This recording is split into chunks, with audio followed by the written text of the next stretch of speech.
ನನ್ನಿಂದ ಬೇಸರ ಆಗಿದ್ರೆ ಕ್ಷಮಿಸು. ಆ ಮಗು ಯಾವತ್ತೂ ಕ್ಷಮೆ ಯಾಚಿಸಿರ್ಲಿಲ್ಲ. ಸಂಕಲ್ಪದಂತೆ ನಡ್ಕೊಂಡ. ನಾಶದ ಅಂಚಿನಲ್ಲಿದ್ದ ವೈದಿಕ ಧರ್ಮದ ಪುನರುತ್ಥಾನ ಆಯಿತು. ಯಾರಮ್ಮ ಅದು? ಆದಿಶಂಕರ.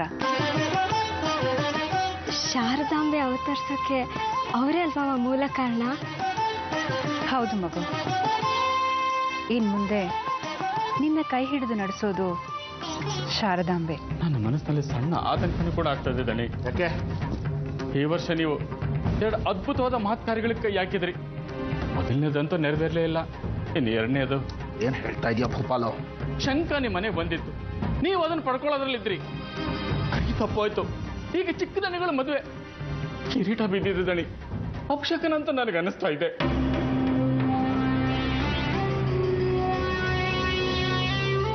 ಬದುಕಿನ ಒಳ್ಳೇದು ಕೆಟ್ಟದ್ದು ಎರಡಕ್ಕೂ ಕಾರಣ ಆ ಜಗನ್ಮಾತೆ. ಅವಳು ಇಚ್ಛೆ ಇದ್ದಾಗಲಿ ನಡಿ. ಎಷ್ಟು ಖರ್ಚಾಗ್ಬೋದು ನಾಗಭೂಷಣ ರಿಪೇರಿಗೆ? ಒಂದು 30-40 ಸಾವಿರ ರೂಪಾಯಿ ಮುಗಿಯೋ ಹಾಗಿದ್ರೆ ಒಪ್ಪಿಸ್ಬಿಡೋಣ. ಹೊಸದೇ ಮಾಡಿಸ್ಬೇಕು. ಕೇಶವನಾಥರು ಬಂದು ಬೈತಾರೋ ಬಡಿತಾರೋ ಅಂತ ಯೋಚನೆ ಆಗಿದೆ. ದೌಲತ್ ಮಾಡಕ್ಕೆ ಹೋಗಿ ಚರಂಡಿಲಿ ಬಿದ್ವಿ.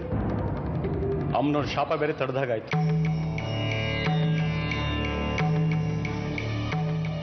ಕೇಶವನಾಥರು ನಿನ್ನನ್ನು ಇಲ್ಲಿಂದ ಬಿಡಿಸ್ಕೊಂಡು ಕರ್ಕೊಂಡು ಹೋಗಿ ನಿನ್ನ ತಲೆಯಲ್ಲಿ ಏನೋ ತುಂಬಿ ಅವ್ರ ಮನೇಲಿ ಇಟ್ಕೊಂಡಿದ್ರು.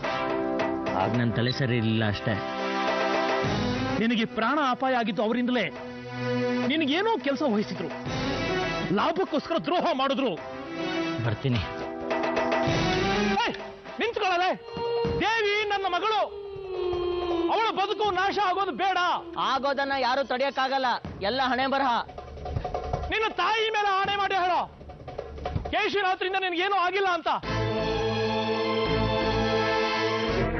ಈಗ ಇದನ್ನ ಅರ್ಜೆಂಟ್ನಲ್ಲಿ ರಿಪೇರಿ ಮಾಡಿಕೊಡಿ ಅಂತ ಯಾರನ್ನ ಕೇಳ್ಕೋಬೇಕು ರಾಮರಾವ್? ಕಿರೀಟ ರಿಪೇರಿಗೆ ಅಂತ ದೇವಳದ ಹೊರಗೆ ಹೊರಟು ನಿಂತರೆ 1000 ಕಾನೂನಿದೆ. ಅದನ್ನೆಲ್ಲ ಪಾಲಿಸಿ ಹೊರಡೋಕೆ ವಾರ ಬೇಕು.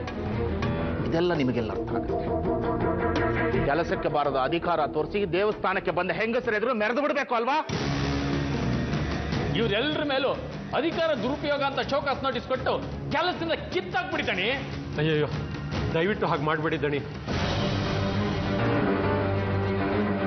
ನಿಮಗೆ ಯಾಕೆ ಕೆಲಸದ ಹೊರೆ ಅಂತ ನಾವೆಲ್ಲ ಹೀಗೆ ಮಾಡಿದ್ವಿ. ನೀವು ಇದ್ದಾಗಲೇ ಕಿರೀಟ ಬಿದ್ದು ಹೋಗಿದ್ದಿದ್ರೆ ಏನ್ ಮಾಡ್ತಿದ್ರಿ? ಆ ದೃಷ್ಟಿಲಿ ಯೋಚನೆ ಮಾಡಿ ನೋಡಿ. ಅಧಿಕಾರ ಚಲಾಯಿಸಕ್ ಹೋದಾಗಲೇ ಇಂಥ ಎಡವಟ್ಟುಗಳಾಗೋದು, ಕೆಲಸ ಮಾಡಕ್ ಹೋದಾಗಲ್ಲ. ಕಿರೀಟ ಬಿದ್ದು ನೆಗ್ ಹೋಗಿದೆ. ಆರಾಧನಾ ಮಹೋತ್ಸವಕ್ಕೆ ದಿನಗಳು ದೂರ ಇಲ್ಲ. ಒಂದೊಂದು ಹರಳು ಜೋಡಿಸೋಕ್ಕೂ 4 ದಿನ ಬೇಕು. ಲಕ್ಷಾಂತರ ರೂಪಾಯಿ ಖರ್ಚಾಗತ್ತೆ. ಅನಗತ್ಯ ಖರ್ಚಲ್ವಾ? ಕರೆಸ್ತೀನಿ ಬಿಡಿ ದಣಿ. ಚಿರತೆ ವೇಗದ ಸೋನೆಗಾರ ನಾಗಭೂಷಣನ್ನ ವಸೂಲಿ ಮಾಡೋಣ. ನಾಗಭೂಷಣನ್ನ ಕೆಲಸದಿಂದ ಕಿತ್ತಾಕಿದ್ದೀವಿ ಅಂತ ಒಂದು ಪತ್ರ ತಯಾರು ಮಾಡ್ಕೋ ಭೂಪಾಲು. ರಾಮರಾವು ಗೋವಿಂದ ಸ್ವಾಮಿ ಆರಾಧನಾ ಮಹೋತ್ಸವ ಮುಗಿಯೋವರೆಗೂ ಇರಲಿ. ಕೆಲಸಕ್ಕೆ ಆಳುಗಳು ಬೇಕು, ಆಮೇಲೆ ನೋಡೋಣ. ಇನ್ಸ್ಪೆಕ್ಟರ್ ಪುಟ್ಟರಾಜುಗೆ ತಕ್ಷಣ ಬರೋಕ್ಕೆ ಹೇಳೋ. ಕಿರೀಟದ ವಿಚಾರದಲ್ಲಿ ಕಾನೂನಿನ ಪ್ರಕಾರ ಯಾವ್ಯಾವ ಇಲಾಖೆಗೆ ತಿಳಿಸ್ಬೇಕೋ ಅವನೇ ತಿಳಿಸ್ಲಿ. ನಾಗಭೂಷಣ ಬರಬಾರ್ದು. ರಾಜೀನಾಮೆ ಬರೆಸ್ಕೊಳ್ಳಿ.